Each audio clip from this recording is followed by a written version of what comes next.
Assim, ao Rei eterno, imortal, invisível, Deus único, honra e glória pelos séculos dos séculos. Amém. Meus irmãos, graça e paz da parte de Deus, nosso Pai, do nosso Senhor Jesus Cristo.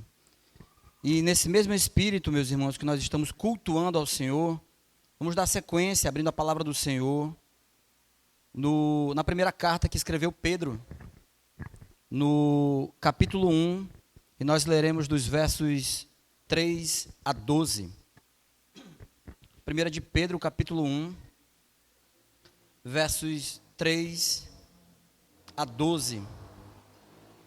Eu vou fazer a leitura e os irmãos, mesmo assentados, porém reverentes, acompanhem em suas Bíblias, e diz assim a palavra do Senhor. Bendito o Deus e Pai de nosso Senhor Jesus Cristo, que segundo a sua muita misericórdia nos regenerou para uma viva esperança, mediante a ressurreição de Jesus Cristo dentre os mortos, para uma herança incorruptível, sem mácula, imarcessível, reservada nos céus para vós outros, que sois guardados pelo poder de Deus, mediante a fé para a salvação, preparada para revelar-se no último tempo. Nisso exultais, embora no presente, por breve tempo, se necessário, sejais contristados por várias provações, para que, uma vez confirmado o valor da vossa fé, muito mais preciosa do que ouro perecível, mesmo apurado por fogo, redunde em louvor, glória e honra na revelação de Jesus Cristo, a quem, não havendo visto, amais, no qual, não vendo agora, mas crendo, exultais com alegria indizível e cheia de glória, obtendo o fim da vossa fé, a salvação da vossa alma. Foi a respeito desta salvação que os profetas indagaram e inquiriram, os quais profetizaram acerca da graça a vós outros destinada, investigando atentamente qual a ocasião ou quais as circunstâncias oportunas, indicadas pelo Espírito de Cristo, que neles estavam, ao dar de antemão testemunho sobre os sofrimentos referentes a Cristo e sobre as glórias que os seguiriam. Verso 12, a eles foi revelado que, não para si mesmos, mas para vós outros, ministravam as coisas que agora vos foram anunciadas por aqueles que, pelo Espírito Santo, enviado do céu, vos pregaram o Evangelho, coisas essas que anjos anelam perscrutar. Amém. Meus irmãos, o presbítero Rogério já orou pela mensagem. Eu queria apenas fazer aqui um reforço às crianças, que nós teremos um momento pós-culto, e eu queria que você, criança, anotasse então e atentasse para o que eu vou reler, que será o texto base para a nossa ação pós-culto. E é o verso 6, que diz assim: nisso exultais, embora no presente, por breve tempo, se necessário, sejais contristados por várias provações. Amém. Meus queridos, nesse momento que eu chamo de pré-introdução, eu gostaria que, juntamente com você, que nós fizéssemos um breve levantamento sobre quem era Pedro, discípulo de Jesus, com base nessas passagens que eu vou trazer aqui. E eu não vou, meus irmãos, trazer o sermão nelas especificamente. Eu quero citar porque elas vão fazer sentido para nós ao longo dessa exposição. E eu queria que a gente fizesse esse recorte da vida de Pedro para nós entendermos já de antemão quem era Pedro, ou pelo menos em algum momento da sua vida, quem ele se apresentou a nós, e o Pedro das cartas que ele escreve. Então, pensando nessa perspectiva, o que nós encontramos aqui, meus irmãos? Você pode tomar nota do texto que eu vou dizer, mas eu vou fazer um apanhado geral do que aquele momento ali específico trazia. Sei que o que eu vou falar aqui, você que já tem uma caminhada na fé, tem conhecimento já desses textos, porém tem alguém aqui no auditório que de repente não tem tanto trato com a palavra do Senhor, então vem aqui a luz ao seu conhecimento. O primeiro deles, irmãos, se encontra em Mateus 14, 28 a 31, tome nota, é o episódio do homem de pequena fé, que você sabe, quando Jesus anda sobre as águas e Pedro vai até ele, isso porque Pedro até pede a ele para ir, né? E Jesus diz, vem. E aí depois você sabe o que acontece, né? Pedro, por sua pequena fé, quando deu um vento um pouquinho fora do padrão que ele achava que não estava mais confortável, afundou. E se afogando, pediu ao Senhor que o ajudasse. Esse, meus irmãos, eu chamo do Pedro afobado, afogueado. Esse é o primeiro Pedro que nós encontramos aqui em Mateus 14, 28 a 31. O próximo Pedro, meus irmãos, é o Pedro que se encontra em Mateus 16, 22. Pedro chama Jesus à parte para reprová-lo. É quando Jesus o repreende dizendo, arreda Satanás. Jesus fala da sua missão ao seguir para Jerusalém, sofrer, ser morto e ressuscitar ao terceiro dia. Aí Pedro chama ele à parte e diz o que eu acabei de proferir aos irmãos aqui. Esse, meus irmãos, é o inconveniente Pedro. Marcos 14, 29, Pedro diz, ainda que todos se escandalizem, eu jamais. No verso 27, Jesus diz, todos vós vos escandalizareis, porque está escrito, ferirei o pastor e as ovelhas ficarão dispersas. Aí é quando Pedro diz essa frase, ainda que todos se escandalizem, eu, Senhor, eu, jamais. Esse, meus irmãos, é o Pedro mentiroso. João 13, de 6 a 9, é o episódio onde Cristo lavou aos pés dos discípulos, e Pedro não entendeu o que Jesus fizera. Você sabe por que Jesus, numa ação de humildade, e Pedro não entendeu assim, ele entendeu que era uma coisa até meio fora de ordem, vindo da parte do Senhor Jesus. E aí Pedro então disse, não, Senhor, o meu não. E aí Cristo diz, Pedro, se eu não lavar os teus, e aí Pedro, então se for esse o caso, Senhor, né, não vou querer pegar essa sua repreensão, então me dê um banho logo por completo. Essa é a ação de Pedro. Esse, meus irmãos, é o Pedro desastrado. João 8, 18, de 10 a 11, quando Pedro feriu o servo do sumo sacerdote, decepando-lhe a orelha, e aí atente, porque os outros evangelhos ele não cita que é Pedro, mas João cita. Quando você lê os evangelhos fora de João, meus irmãos, e vê que alguém lá no Getsemane decepou a orelha do sumo sacerdote, do servo, lá você não vai encontrar Pedro, mas sabe que em João cita que é Pedro. Esse, meus irmãos, é o Pedro violento. E por fim, João 18, 17, 18, 25 e 18, 27, é a passagem clássica que conhecemos de quando Pedro nega Cristo por 3 vezes. Esse é o Pedro, meus irmãos, que faz coro com aquele Pedro de agora há pouco que eu citei, eu me escandalizar com isso, não, esqueça, Senhor, da minha parte não. Esse é o Pedro que reitera, meus irmãos, ser sem palavra. Agora nós temos um problema aqui para resolver, né, queridos, nessa mensagem. Como é que nós vamos, então, aprender desse Pedro, dessa condição e nessa condição? Esse Pedro, que é tudo isso, meu irmão Davi, que você está expondo aqui para nós. O que esse homem tem a ensinar para nós, mesmo vindo da parte do Senhor. Como é que nós podemos confiar nesse homem, que é tudo isso que o Senhor acabou de elencar aqui? Essa é uma pergunta, meus irmãos, que podemos fazer, sim, e ela é válida. Mas calma.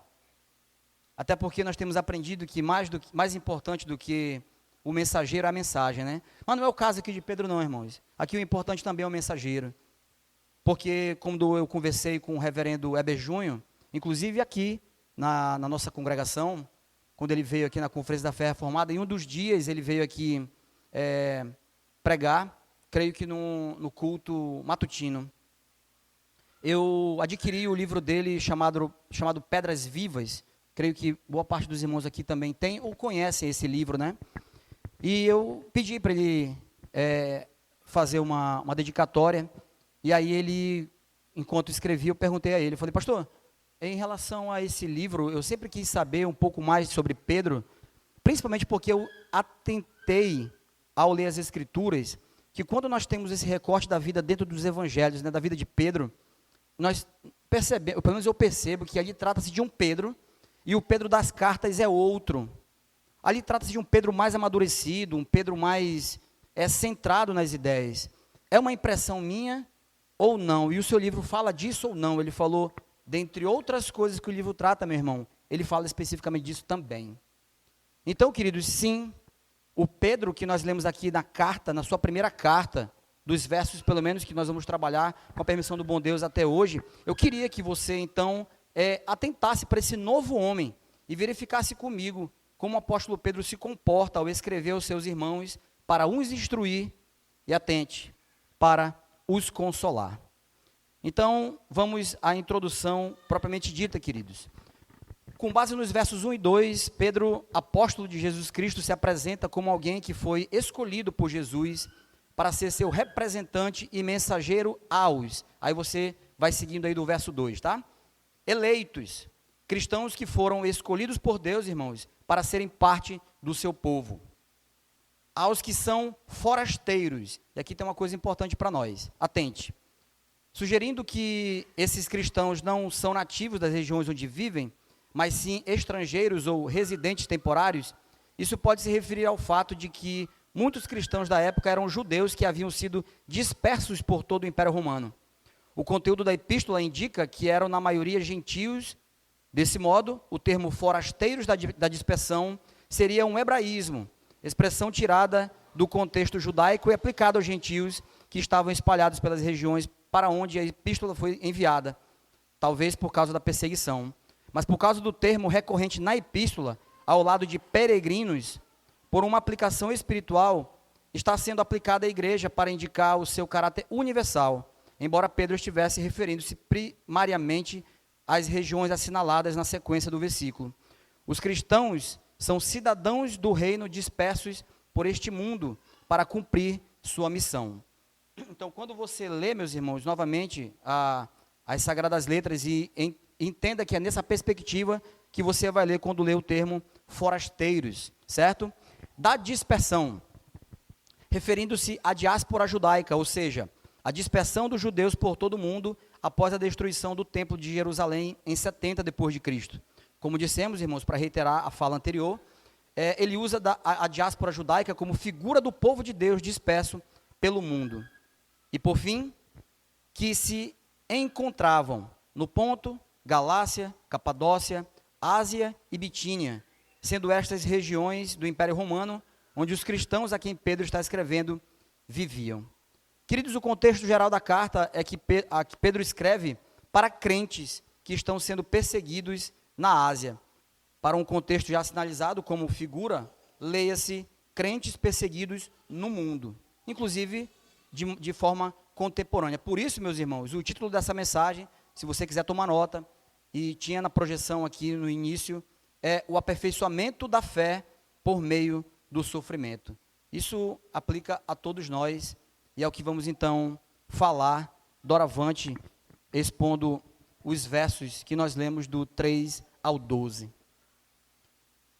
Então, meus irmãos, considerando o contexto exposto, Pedro tanto os exorta a uma vida correta, quanto encoraja os que se sentem, reparem no termo, se sentem testados acima de suas forças. E por que nós falamos, irmãos, assim, de forma bem clara, se sentem assim? Porque nós agimos assim, né? Pensando na situação X ou Y, e nós pensamos, eu não vou resistir, eu não vou sair dela, etc. Mas lembre-se, é um sentimento apenas, pois o Deus triuno, pela sua misericórdia, nos assiste. Então, meu irmão, a primeira coisa para nós aqui, nessa noite, como aprendizagem já, quando você estiver passando por alguma situação, por alguma dificuldade, alguma aflição, como nós cantamos, por algum vale, querido, lembre-se, você não está só. E aqui quem está falando, meus irmãos, não é uma pessoa que aprecia e nem é um coach. Quem está falando aqui não bebeu da fonte de nenhum coach. Aqui quem está falando, meu irmão, meus irmãos, é o irmão de vocês que tem por base essa fala nas Sagradas Escrituras por aquele que diz isso, que ele confirma isso, que independentemente de circunstâncias, ele está dizendo para cada um de nós assim, a gente não cantou? Eu estou no trono, e se vocês são meus, eu vou assisti-los, de uma forma ou de outra, tenham consciência disso. E meus irmãos, isso é reforçado pela estrutura trinitária, quando diz, verso 2, acompanhem, ele fala do pré-conhecimento de Deus Pai, ele fala em santificação pelo Espírito, segunda pessoa da Trindade, e pela obediência a Jesus Cristo e a aspersão do seu sangue. Essa estrutura, meus irmãos, trinitária, ela segue por todo o trecho lido por nós. Do início ao fim desse sermão vai ser pontuado, porém, lá no trecho lido por nós, do início, é essa estrutura trinitária que Pedro traz. Reparem no verso 3, meus irmãos, ele inicia dizendo: bendito seja o Deus e Pai de nosso Senhor Jesus Cristo, que nos regenerou. É um apontamento dessa questão trinitária, quando ele fala do Pai. Depois ele fala de como a vida em Cristo é uma vida de realização, falando do Filho, dos versos 6 a 9. E no final ele fala da revelação do Espírito Santo, dos versos 10 a 12. Eis aí a estrutura trinitária apresentada por Pedro então, irmãos. Está claro, meus irmãos, para nós? Olha como esse Pedro, agora nessa condição nova, ele traz essa estrutura maravilhosa aos nossos corações. Quando nós batemos a vista, quando nós lemos, quando nós estudamos, pense nessa perspectiva. É o Senhor Deus que trouxe a Pedro e que Pedro trouxe a nós. Louvado seja o nome do Senhor por isso.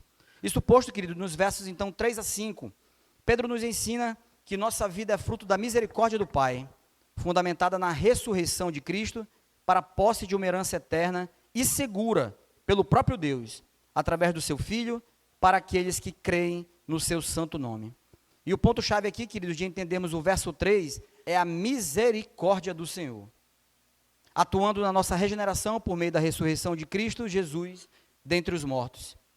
E uma das conexões que podemos fazer com essa ação, irmãos, é quando nos lembramos do precioso sacramento da Santa Ceia.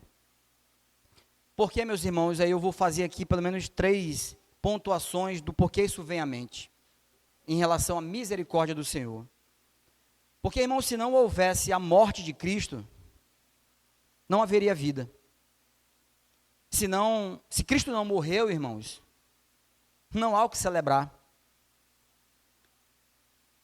Se não há morte, não há necessidade de um ato memorial. Meu irmão, você já parou para pensar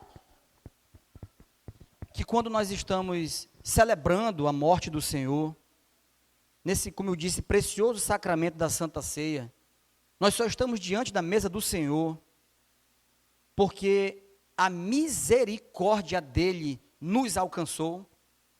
Quando você vem para cá, meu irmão, aqui para nós, Terceira Igreja, nós temos essa praxe, né? No último domingo do culto noturno de cada mês, você vem para cá e vem com isso em mente, que você só está diante da mesa do Senhor para participar desse memorial, desse maravilhoso momento que Ele mesmo instituiu, Ele, Cristo. Você tem consciência de que você só está diante daquela mesa, irmãos, e pronto a participar, porque a misericórdia do Senhor lhe alcançou. Se você não tem isso em mente, meu irmão, já exercite até chegar o final desse mês, se assim Ele permitir. Nós precisamos ter isso em mente, meus irmãos. Nós, às vezes, não viemos para cá e ligamos o modo automático, né? Quando participamos do culto matutino, do culto noturno, da classe da EBD, das atividades das quartas-feiras, dos estudos bíblicos, das nossas atividades nas sociedades internas, e também dos sacramentos. Eu não sei como é que você se comporta, meu irmão. Aqui eu preciso fazer esse parêntese aqui, mas está o culminar desse primeiro ponto nosso, antes de chegar do propósito disso, que é o verso 4, mas fechando aqui o verso 3. Eu não sei como é que você reage ou se sente quando está sentado aí, quando aqui na frente alguém vai participar do seu batismo ou sua profissão de fé. O meu sentimento de uns anos para cá, meus irmãos, e aí eu até confirmei isso com quem é de direito, com os sábios, para saber se esse meu sentimento que eu vou externar agora aos irmãos, ele é válido. Parênteses. Porque às vezes, meus irmãos, nós nos sentimos bem com alguma coisa que fazemos e ela é errada. E nós precisamos tomar cuidado com isso. E na dúvida disso, pergunte a quem sabe. E eu tinha esse sentimento, eu falei, rapaz, será que esse sentimento está correto? E eu procurei a quem é de direito. Qual é o sentimento então, Davi? Meus irmãos, toda vez que alguém vem aqui ser batizado ou fazer sua profissão de fé, que o nosso pastor ele faz as perguntas do princípio de liturgia lá, né? Manual do liturgo, para aqueles irmãos, eu respondo junto dali no meu coração, irmãos. Porque é como se eu estivesse renovando também os meus votos naquele momento que aquele irmão ou aquela irmã estão fazendo os seus de maneira primária. E um dia eu perguntei se esse sentimento é correto. Ele falou, meu irmão, quiçá todos os membros fizessem isso nesse momento. E aqui, meu irmão, eu estou trazendo para você apenas uma fala que, pela graça do Senhor Deus, é uma ação minha que é válida a ser seguida. Porque tem muita coisa na minha vida que não siga não, meu irmão. Vai ser prejuízo para você. Mas essa é uma, irmãos, que você precisa verificar como é que você se comporta quando tem esse ato aqui, desse outro sacramento chamado batismo. Assim como eu fiz aqui o paralelo com a Santa Ceia. É uma renovação para você também, meu irmão? Ou você também liga nesse período o modo automático e... Não, só vou tirar a fotinha ali e observar quando a criança tem a água jogada sobre a sua cabeça, né? Olha que legal, é bonitinha ela, bonitinho ele, né? É assim só... Verifique isso, meu irmão, da próxima vez, avalie como é que você tem se comportado, para você saber se você está tendo, na verdade, a motivação correta quando tiver esses atos aí. E qual o propósito disso, como nós dissemos? Verso 4, irmãos. Para que eu possa alcançar, obter, receber uma herança incorruptível, sem mácula, imarcessível, que contrasta com a herança física que Israel já tivera em Canaã. Vocês lembram disso? Deus tira o povo do Egito por intermédio de Moisés e os leva para uma terra que Deus reservou, chamada Canaã. Aqui, queridos, tem um detalhe importante. Historicamente falando, ali era onde o povo deveria se estabelecer, se desenvolver, etc. Mas aquilo era apenas um pálido vislumbre do que Deus queria fazer na vida do seu povo. A ideia é que Deus está conduzindo o seu povo, conduzindo a mim e a você, para uma herança muito mais preciosa, muito mais gloriosa do que Israel recebera no passado, porque ela era apenas uma questão física da coisa. Irmãos, observe uma coisa aqui para nós considerarmos, que ressalta sua graça, sua misericórdia citada agora há pouco, e a soberania de Deus. Atente, Deus tira o povo, fazendo esse paralelo, né, do povo de Canaã, e você pense agora em nós aqui. Deus tira o povo de Canaã por conta dos seus pecados, isso é fato, você sabe disso. Deus tirou o povo de Canaã por conta dos seus pecados. Mas, meus irmãos, para nós considerarmos, no novos céus e nova terra, que Ele nos prometeu, nosso Deus não fará o mesmo. Olha que bênção, queridos. Porque lá nem existirá pecado. Nossa herança, irmãos, é guardada não pelo nosso desempenho, mas pela misericórdia de Deus revelada na pessoa e na obra do Filho.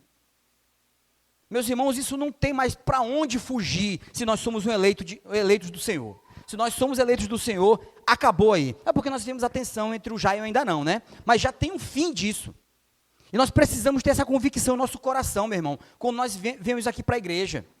Quando nós saímos daqui da igreja também.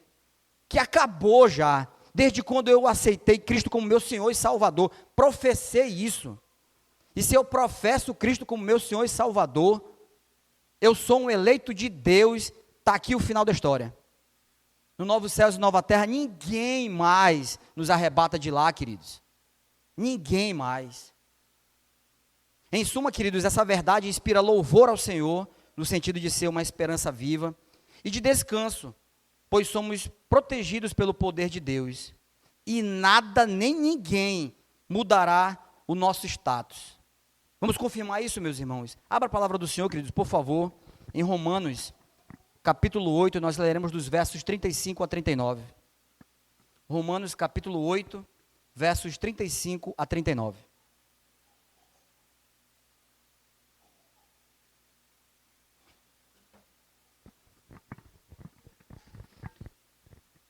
E o que nos diz essa preciosa porção, meus irmãos, das Sagradas Escrituras? Quem nos separará do amor de Cristo? Será tribulação, ou angústia, ou perseguição, ou fome, ou nudez, ou perigo, ou espada? Como está escrito, por amor de ti, somos entregues à morte o dia todo. Fomos considerados como ovelhas para o matadouro. Em todas essas coisas, porém, somos mais que vencedores, por meio daquele que nos amou. Porque eu estou bem certo de que nem a morte, nem a vida, nem os anjos, nem os principados, nem as coisas do presente, nem do porvir, nem os poderes, nem a altura, nem a profundidade, nem qualquer outra criatura poderá nos separar do amor de Deus que está em Cristo Jesus, nosso Senhor. Amém.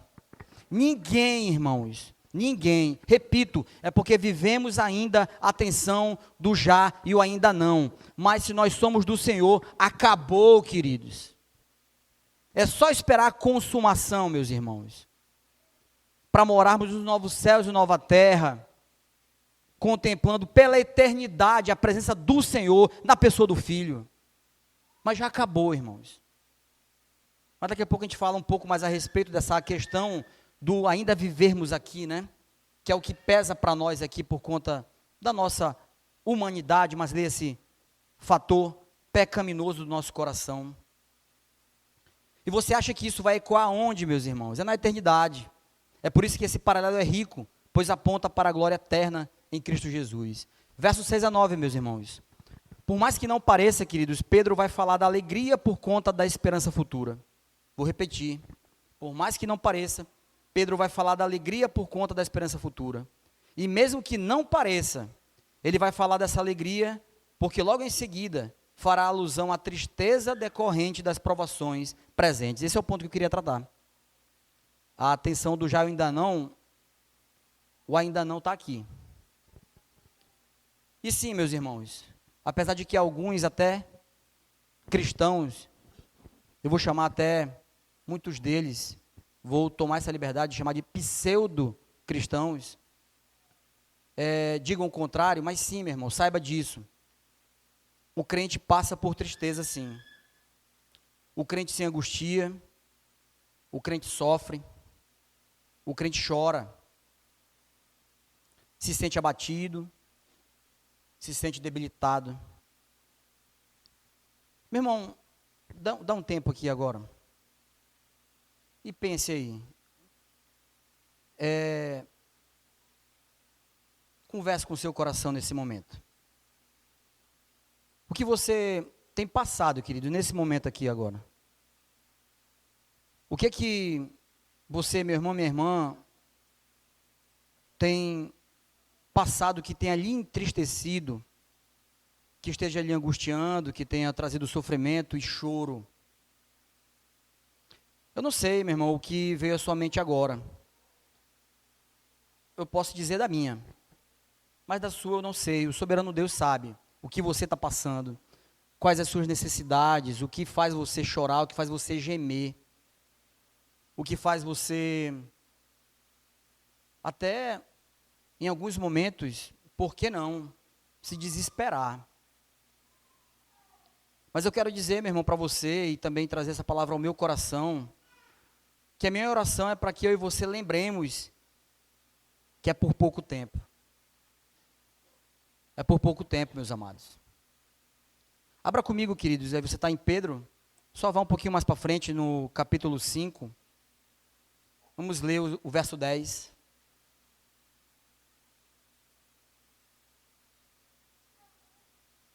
Primeira de Pedro 5, verso 10, que diz: Ora, o Deus de toda graça, que em Cristo vos chamou à sua eterna glória. Atente, meu irmão, atente, minha irmã. Depois de ter sofrido por um pouco, Ele mesmo vos há de aperfeiçoar. Lembra do título da mensagem? O aperfeiçoamento da fé por meio do sofrimento? Vou repetir então. Depois de ter sofrido por um pouco, Ele mesmo vos há de aperfeiçoar, firmar, fortificar e fundamentar. Queridos, eu preciso, nesse momento, aproveitando a palavra do Senhor,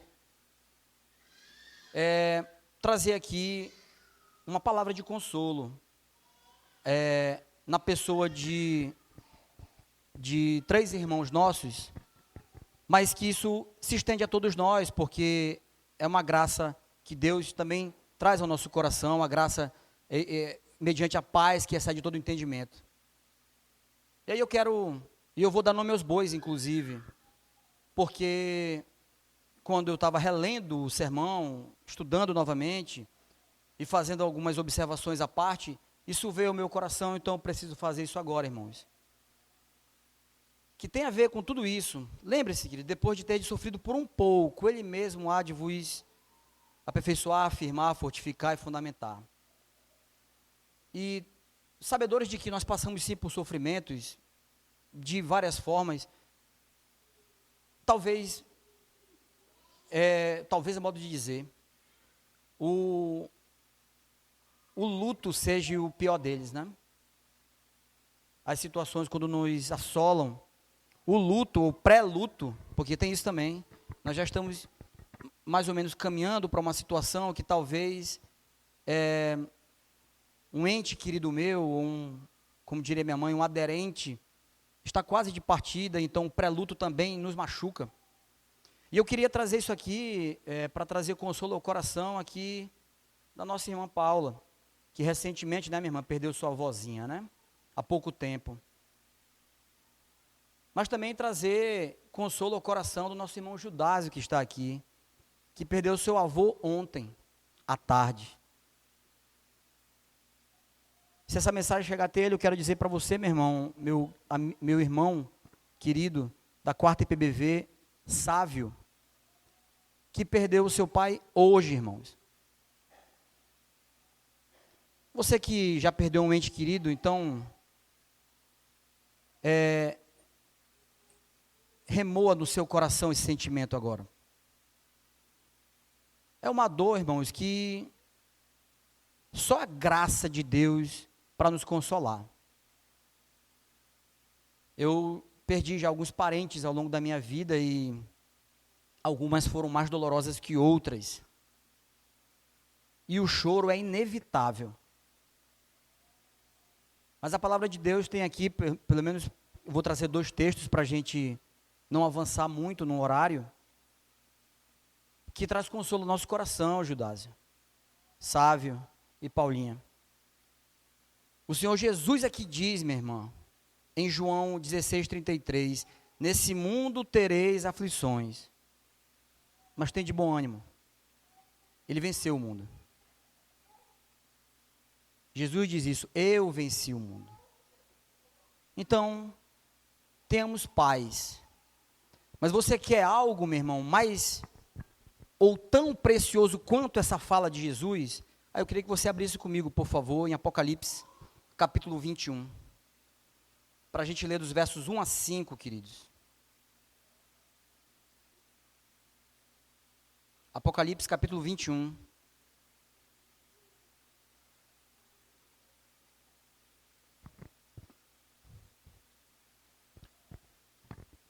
E os versos de 1 a 5 dizem o seguinte, e atentem, meus amados, para isso. Vi novo céu e nova terra, pois o primeiro céu e a primeira terra passaram, e o mar já não existe. Vi também a cidade santa, a nova Jerusalém, que descia do céu, da parte de Deus, ataviada como noiva, adornada para o seu esposo. Então ouvi grande voz vinda do trono, dizendo, eis o tabernáculo de Deus com os homens, Deus habitará com eles serão povo de Deus, e Deus mesmo estará com eles. E lhes enxugará dos olhos toda lágrima, e a morte já não existirá, já não haverá luto, nem pranto, nem dor, pois as primeiras coisas passaram. E aquele que está assentado no trono disse, eis que faço novas todas as coisas, e acrescentou, atente, irmãos, escreve, porque estas palavras são fiéis e verdadeiras, irmãos. Não é uma falácia, queridos. Sabe quem é que vai enxugar as nossas lágrimas, irmãos, lá? Não somos nós, você percebeu isso no texto? Não é você, Judásio, que vai fazer assim, meu irmão. Nem você, Paulinha, nem você, Sávio, nem eu. É o Senhor que enxugará as nossas lágrimas, irmãos. E depois cessou também. Porque no novo céu e nova terra não haverá mais isso. É uma palavra que não haverá no vocabulário do novo céu e nova terra. Choro, pranto, dor, enfermidade, morte, não haverá. Louvado seja o nome do Senhor, meus irmãos. E que nos dá esperança. Agora, essa esperança, ela vem por base em quê? Vamos seguir, queridos. Verso 7. Ele faz uma analogia com o ouro, trazendo a ideia que, assim como o ouro, a nossa fé também tem que passar pelo fogo para ser purificada. Por quê? Porque isso vai redundar em glória, louvor e honra na revelação de Jesus Cristo. Isso vai redundar por conta de uma ação, irmãos, muito cara a nós, meus amados. E aqui é o ponto que eu ia citar. Pela fé em Cristo Jesus. E quem diz isso são os versos 8 e 9, que estão aí com você, no seu colo. E aí, queridos, entendendo essa questão ou pelo menos tentando entender essa questão da fé, que, como eu disse, é muito cara a nós, eu também preciso agora ter essa fala com os irmãos. Porque, como eu disse, mesmo aqueles que têm uma caminhada na fé de um tempo, às vezes não ainda compreenderam na sua plenitude o que tem ocorrido em suas vidas, né? Mesmo na sua caminhada. Ou então, às vezes, temos o conhecimento, mas esquecemos em determinado momento. Ou, pelo menos, meus irmãos, como acontece com alguns de nós, pelo menos comigo já aconteceu, mesmo com um tempo de carreira na fé, vem esse sentimento e nós precisamos pregar o nosso coração para dizer, opa, isso não existe não. Isso não existe não, essa questão de que Deus não, Deus existe, não. Você precisa pregar o seu coração, o contrário, sim, existe sim. Por que, meus irmãos, que eu estou colocando isso? Porque não é fácil mesmo entendermos tudo aquilo que a palavra de Deus traz, principalmente quando começa a entrar num certo ceticismo da nossa parte, por conta do nosso coração mau e pecaminoso. E eu vou dar um exemplo aqui. Um dia, conversando com uma professora na escola, ela soltou lá uma situação, e aí eu aproveitei e digo, opa, evangelho. Se ela levantou a bola, vamos trabalhar aqui. Mas eu disse isso para ela mesmo. Como agora eu vou dizer aos irmãos. Não é fácil, irmãos, acreditar. Convenhamos, sejamos honestos aqui, que um homem chamado Moisés chegou diante do Mar Vermelho, estendeu seus braços, claro, pela providência do Senhor Deus, e abriu o Mar Vermelho. Ele abriu um mar, irmãos. É fácil para você acreditar nisso? Só pense aí.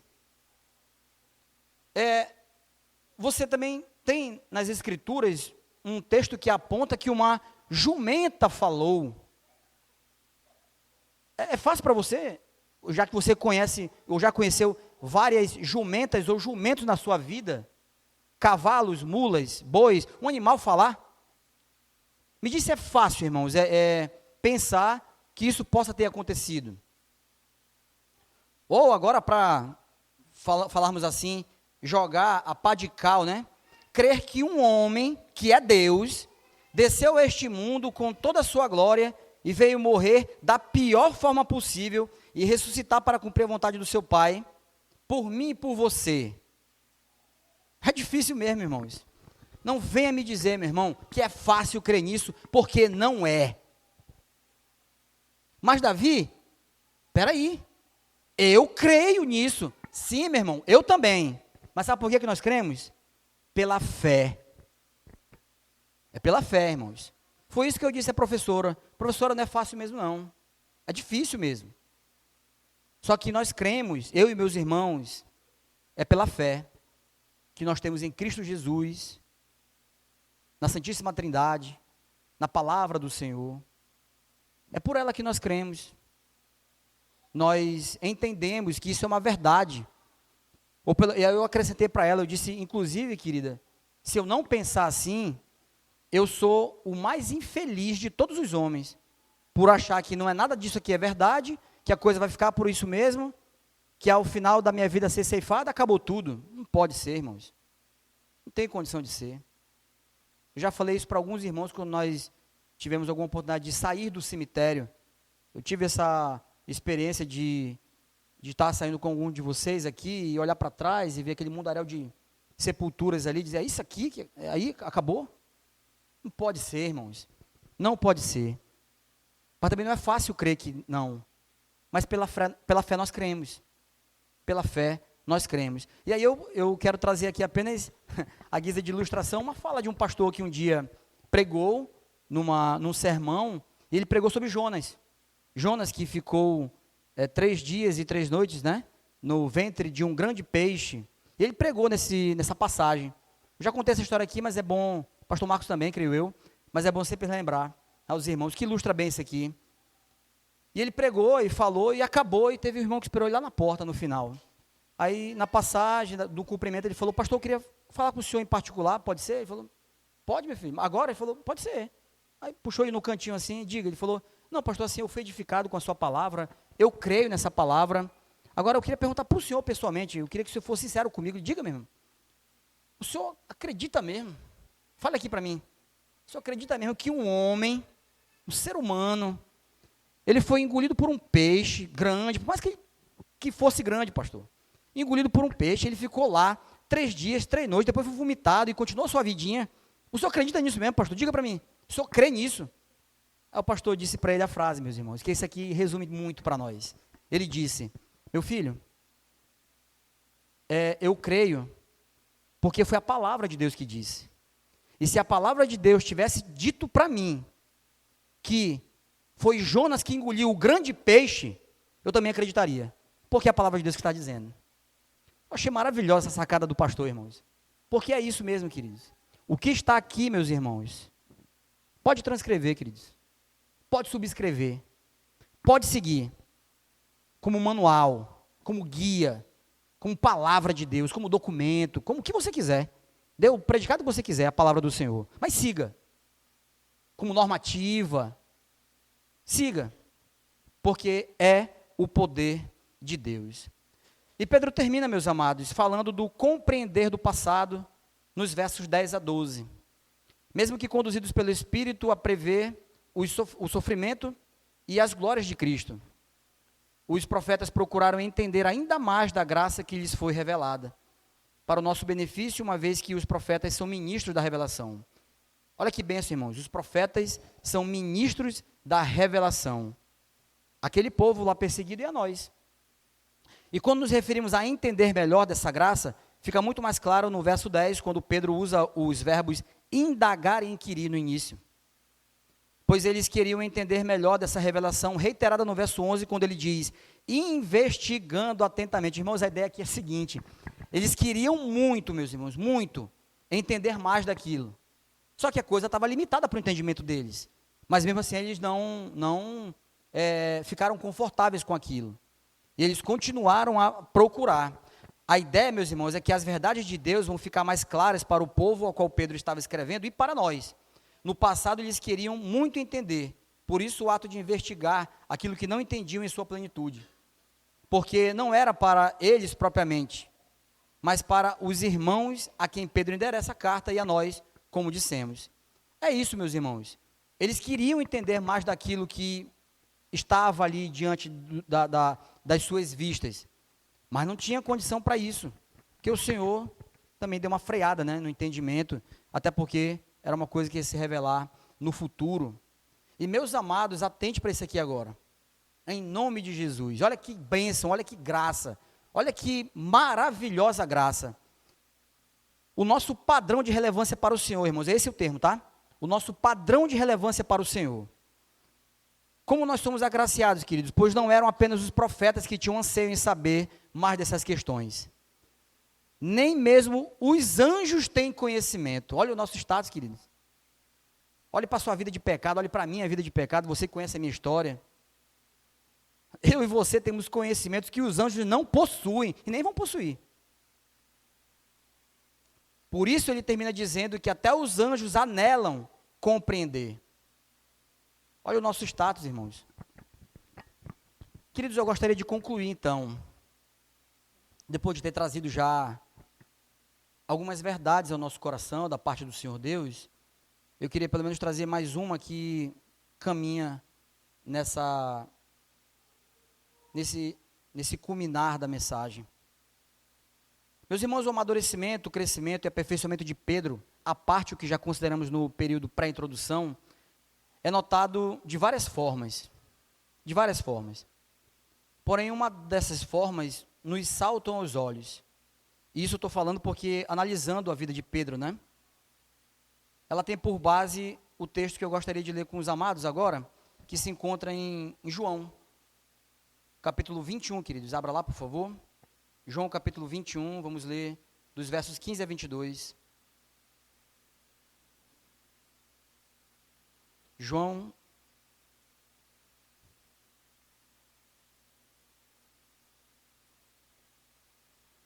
capítulo 21, vamos ler os versos 15 a 22, que diz assim: Depois de terem comido, perguntou Jesus a Simão Pedro: Simão, filho de João, amas-me mais do que a estes outros? Ele respondeu: Sim, Senhor, tu sabes que eu te amo. E ele disse: Apacenta os meus cordeiros. Tornou a perguntar-lhe pela segunda vez: Simão, filho de João, tu me amas?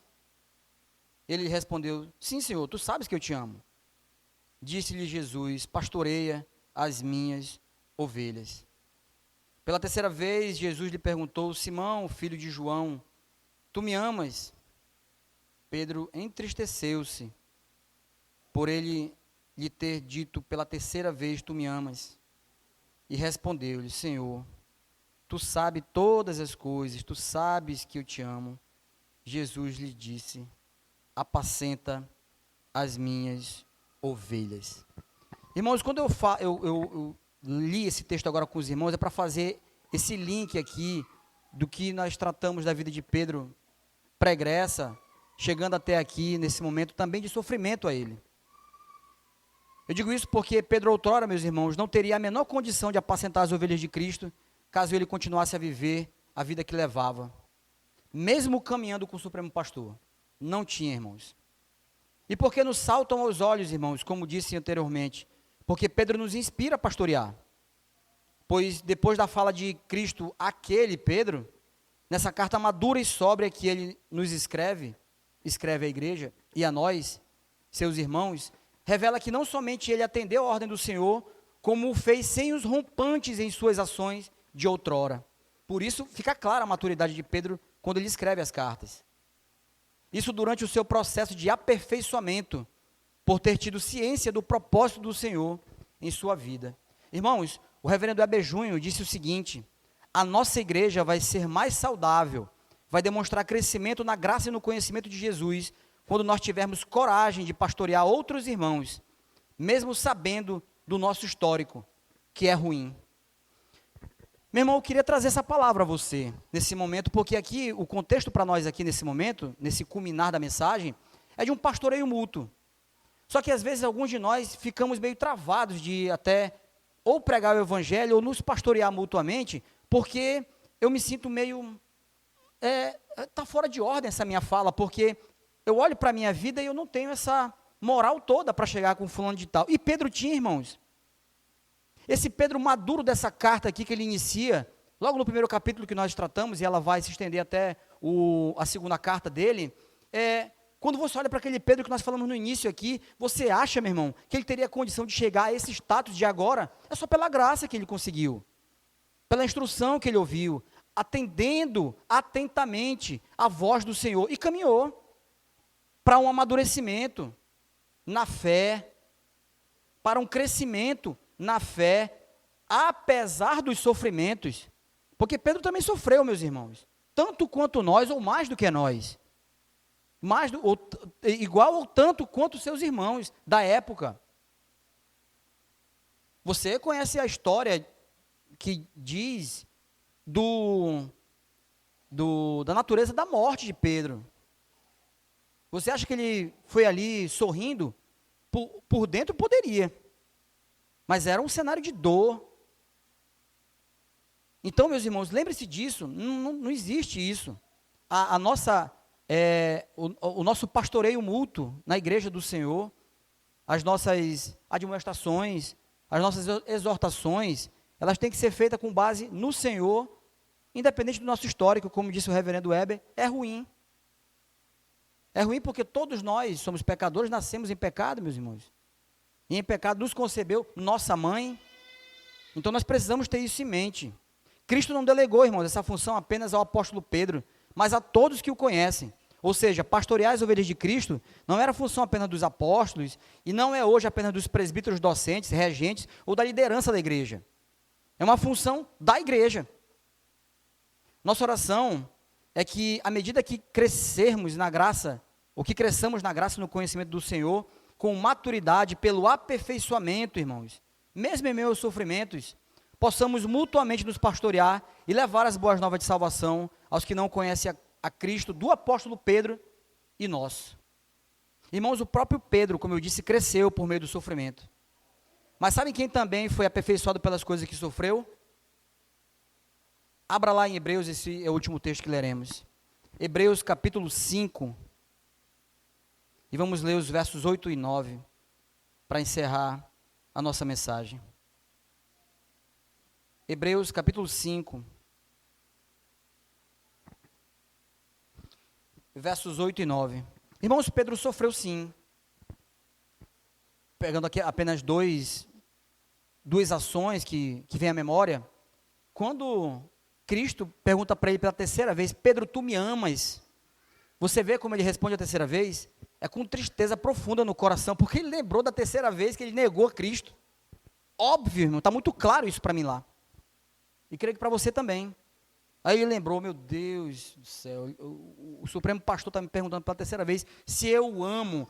Pela terceira vez, eu o neguei por 3 vezes. Isso trouxe o que? Alegria ao coração de Pedro, irmãos? Trouxe nada, trouxe tristeza. Ele diz isso, ele fala assim. E sabe uma outra situação que as escrituras não apontam, né? Ela não deixa implícita, aliás, explicitamente, mas de maneira implícita ocorre um sofrimento de Pedro. Com certeza, quando chegou a ele, ele se entristeceu. Foi quando Jesus ressuscitou. Ele ressuscita e tem um homem de branco lá, não tem?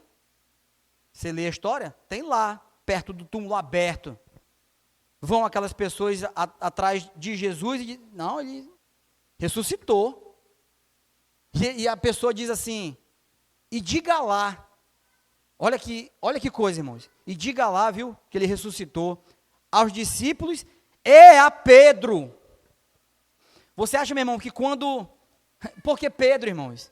Porque Pedro negou esse Jesus que ressuscitou. Ao terceiro dia, de novo aí a agulhada em Pedro, né?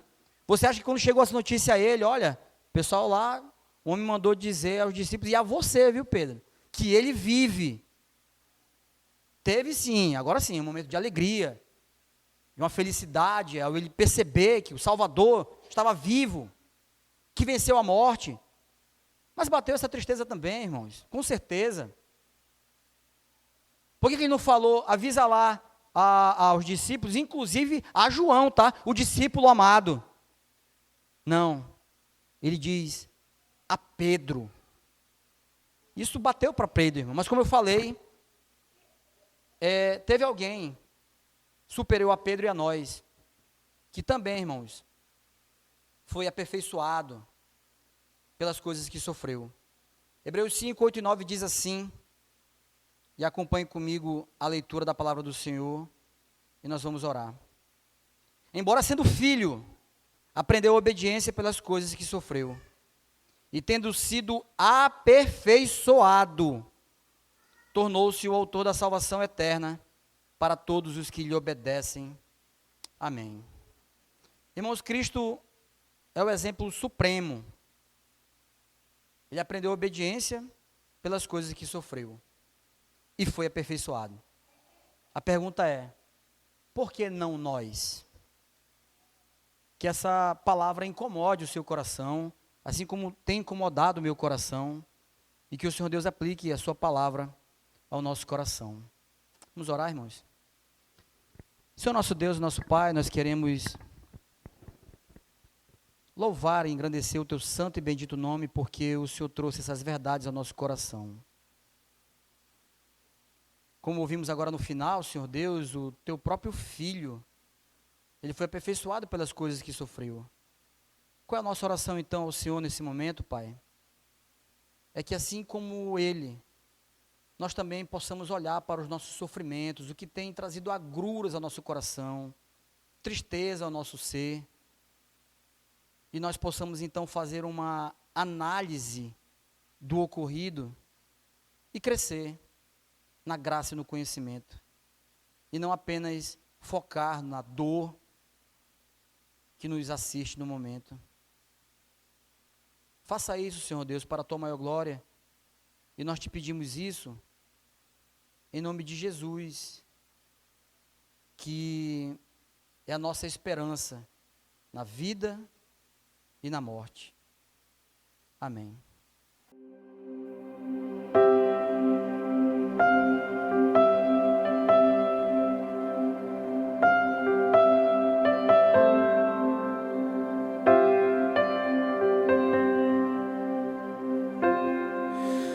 Tu és bem-vindo aqui.